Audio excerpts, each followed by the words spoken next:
Lutula they call them Jokerenda, the Madingo they call them Badeya. It ain't all the languages. Know yourself. And it starts from that, for build from self, you build a better community. With man don't take up.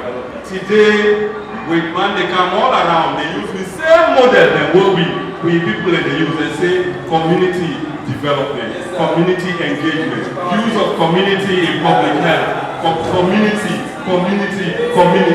With African culture and the citadel for community. Now therefore learn for that one. Know yourself, but it starts from you. So this, now the thing that this way with colonial education, don't take from we. So what in colonialism be? You see right now the biggest confusion what we they get. The biggest confusion where the average Sierra Leonean they get. The biggest confusion not that we know they see the white man around anymore. When you ask them, say, but why you talk about colonialism? Why you talk about neo-colonialism? The white man they not there around anymore. Right? They're not there around. We know they see them, eh? So yes, physical colonialism, you know the right? But what in my brother Elijah talk about, what in comrade Fode talk about, and Kenya Mansarelo talk about. Now the one way we need to see the mind, colonialism of the mind, is not visible. And the way they ensure that for happen, ensure and for let it be a continuous process. Because remember, say, Africa, we get Sierra Leone for instance. Look at small Sierra Leone. Look at the number of resources we get in this country. Now we take out first the diamonds. Forget about the minerals. Forget the minerals. Forget all minerals. That's Sierra Leone. Forget everything else about we soil, we water, all less in the leaf. Right? Forget all that. Just with sunlight alone we get. Right? That's huge. Then you take fish alone, that's huge, right? So we get a whole lot of things, right? So what did colonialism do at the time of independence, or before, even before? When somebody they talk about colonialism, therefore no say, colonialism lasted for over 150 years. It lasted for over 150 years. It means, me they can't buy a house. I can't buy a house today. Today, from this 10 years today, take 150 years, I then I host. I they tell you voting for do, voting for it, voting for where, voting for land, and voting for believing. COVID-19. How long COVID-19 lasts with me? How long? About 2 years. When they begin say, oh, wear mask, how damn been feel? So imagine say, we begin change with lifestyle for wear masks and do this now for 150 years. You language where you been talk, you been sabi, you mende, you know everything about plants, you know everything about medicine, even Ebola can hit you, you know everything how for cure that Ebola, all that in there, you for push them aside. This is what every society we colonize do. Is replacement of everything what you know with the new. This now we don't bring calm. Right? And when some people can say, oh, what other countries and then colonize them. Africa, what are they make? Well, the answer is Africa go through 2 steps. First, na slavery camp. Slavery camp. Slavery now be what they call a labor imperative. A labor imperative. It take people there, it dehumanize, it depopulate over 50 million Africans from different parts of Africa. You take them away, the strong, the healthy, the labor force. Right? You take them again with all the knowledge where they get. Name them today. When I listen to Jay-Z, hip-hop, Kanye West, all them people here, you watch Michael Jordan, this guy, they go up on basketball, they dunk. You see them guy, they play football, how strong and powerful. Me and I scientist, and I mean I geneticist also, I do genetics. And the US, one of the theories we would only put forward is that when you take the best and best from Africa, 50 million, the strong, would have been the make and through slavery, would have been the make and through them boats than they. When I don't watch them movie at all, the African, the woman king, when I don't watch all this, would have been the maker. Now the strong, the woman then are the strong, the others are the strong. And you know, there is value to oral education, the African oral education. Because most of them go, then young people then they. Now they carry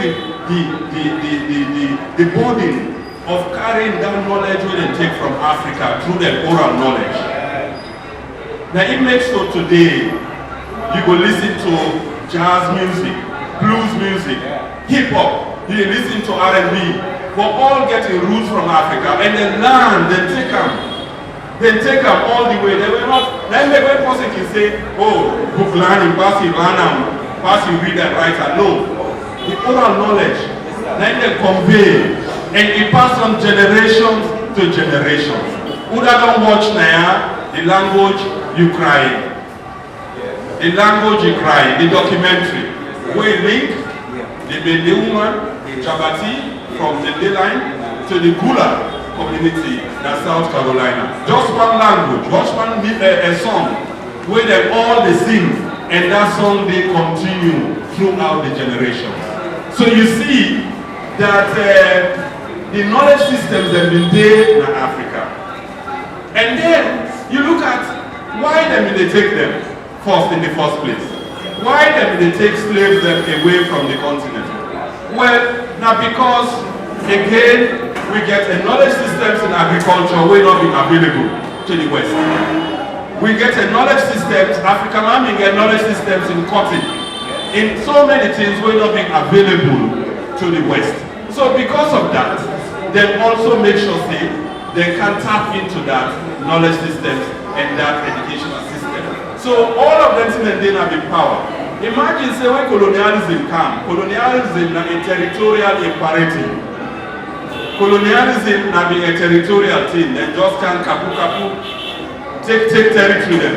For instance, Guinea with the French, it will extend all the way past Gambia, extend all the way past Falaba. At some point the French then think say not necessary, then give up. The British then take this small piece, then left all other things. Sorry, the British have gone all the way, sorry, and the reverse. And then they leave everything because they see resources there, they hold on to this small area. But you see the construct too, how they do it. How they do it. Sierra Leone, British. Guinea, French. You jump, you go Ghana. You jump again, you go Nigeria. So there was no way, even when you come to kind of linguistic connection, in all day between we. So that be a real, not be a plan, not a setup. And what you can do at independence also, now for introduce the university systems, the school systems. So what will happen? Every school begin our way there from primary school, all of we all learn this song. We all go to our classes with clean hands. I want to somebody sing out for me. All right. We are all going to our classes. We listen and listen to pay great attention to what we are told. For as we for learning is better than silver. Exactly. Thank you. So imagine what they do. They come in cleverly. Take all, after all of it, take all of we the young people. Say, dress in uniform. We all go to our classes with clean hands and faces. Right? And do what, and pay great attention to what we are told. Right? So basically, the brainwash curriculum worked really well. They give me a curriculum where basically not for brainwashing. Right? We left farming, right? And then we pay great attention to what we are told. Whatever they tell me, then we do. And up till today, just 2 days ago, not they can hold with two hands and say, or make peace. Anybody will accept the elections? With two presidential candidates, it was Commonwealth that they can't hold their hand there. They would have accept peace. You don't see we go to America and tell Trump for accept elections. Never. Right? So is that something? It tells you something about how they think about we when I steal from the colonialist construct. That we still for say yes to them, answer to them, listen to them. That we cannot solve our own problems. That we are incapable. It means we're incapable. We're so inferior to the point we're not able to reason as people. That's not the thing that, right? So the other party says, Olanin is better than silver and gold. Yeah? Now then they grab again. We just this. We ancestors. Then they collect the gold and diamond just to give them. Yes. In fact, when they come up to school, when they get up to go to school, when they just give them gold and diamond. Why you think? What are the wealth behind King Charles, the royal family? What are the wealth? You almost feel like you breathe in and breathe out.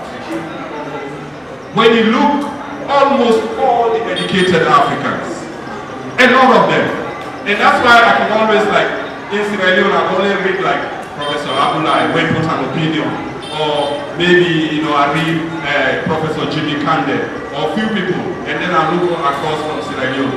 Because if I now say the African elite, we all don't become this neoliberal elite. Every model we think about, we say that the American model, the British model, or this don't work. And we don't reduce ourselves now. The African intellectual, we don't reduce ourselves now to data collectors. Simply data collectors. We don't theorize. We don't put out new ideas. And we don't put out new thinking. Even this democracy world right now, we're a big distraction. These are just distractions. Look at the whole time world What do they pan? Mendeman versus Millenium, APC versus SSPP, this don't do this don't canaya. It's all a distraction. Where is the education for how we begin for change with social and political organization? Democracy is not a Western construct. Democracy from the word demos, now about people. And democracy, Africa, now in the birthplace of democracy. Everything about the African systems. Everything about the African systems are democracy. Everything. Even when we in fact, the concept of consultation for Launa meet and make a decision is so much within the African communal system. It's embedded in us. Look, for instance, even marriage. You will ever think, say, in an African culture, you go grab and go to that picking, they say, I want to marry a Ronawinta. No. It's a process of consultation. Before you ever marry somebody in Pekin in Africa, you don't even show up. It's a process of series of consultation before you get to one agreement on what happens. African cultures is all about consultation. It's all about engaging. It's all communal. This is why Sierra Leone, Mali, Guinea, all these countries will not ever get what they call in geography a spread. You see, when we can come any side of the world, they will kill everybody, then be the only culture we around. So when you go America, you will get all the red Indians, all the Indians. Then they all over, they form cultures very similar to in Africa. Unfortunately, when the whites they can kill most of them. The one that they not kill, they put them in reserves. That's small reserves. In Africa, we can't just be non evolved. I mean, the mortal man, we part of the animal species. Mortal man, all the animals, you go say maybe this animal come up from yonder or something. But mortal man, now Africa evolved first. Mortal man from Africa, right? As if we in Nigeria and all the other guys there. And then what happened? The rise of the clones then. What are they called? The clones. And I call them the neoliberal clones.